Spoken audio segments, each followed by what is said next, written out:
एक साहूकार के 7 बेटे और 7 ही बहुओं के साथ एक बेटी भी थी।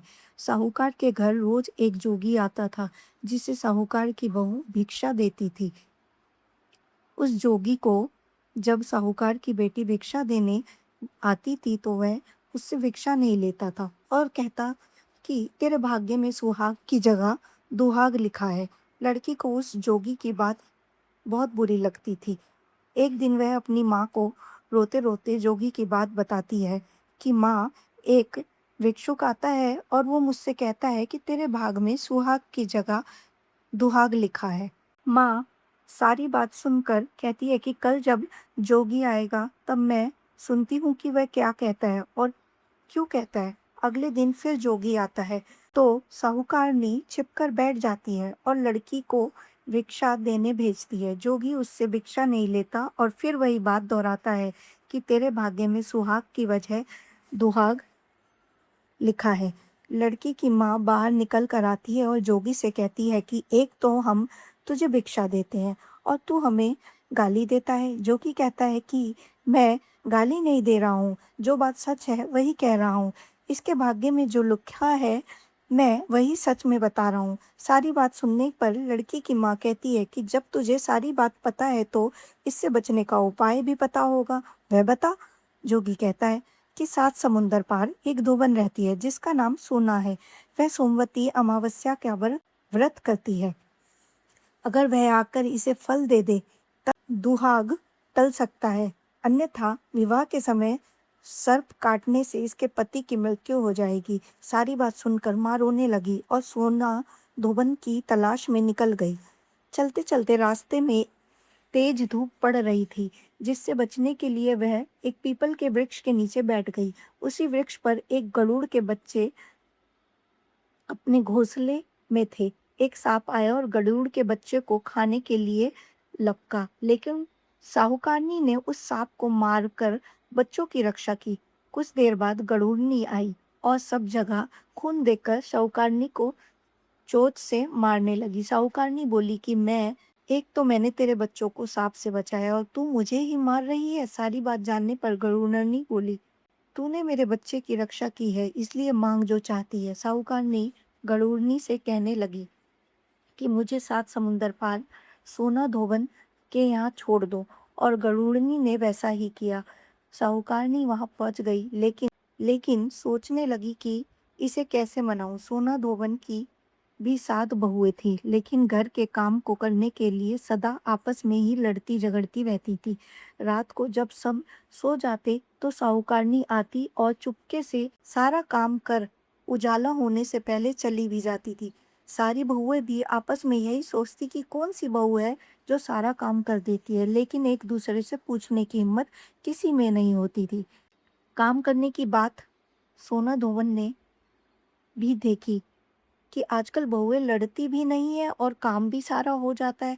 सोना धोबिन ने सारी बहुओं को बुलाया और पूछा कि आजकल तुम लड़ती भी नहीं हो और सारा घर का सारा काम कौन करता है। बहुएं सास से झूठ कहती हैं कि लड़ाई करने से क्या फायदा, इसलिए हम मिलकर काम कर लेती हैं। सोना धोबिन को अपनी बहुओं की बात पर विश्वास नहीं होता और वह रात में जागकर वह स्वयं सच देखना चाहती थी कि कौन काम करता है।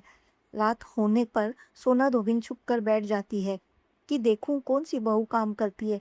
रात हुई तो वह देखती है कि एक औरत चुपके से घर में घुस रही है। वह देखती है कि उसने घर का सारा काम कर लिया है और जाने की तैयारी में है। जैसे ही साहूकारनी जाने लगी तो सोना धोबिन उसे रोकती है और पूछती है कि तुम कौन हो और क्या चाहती हो। साहूकारनी कहती है कि पहले तुम वचन भरो तब बताऊंगी। वह वचन भरती है। तब साहूकारनी कहती है कि मेरी बेटी के भाग्य में दुहाग लिखा है, लेकिन तुम सोमवती अमावस्या करती हो तो मेरे साथ चलकर उसे सुहाग दे दो।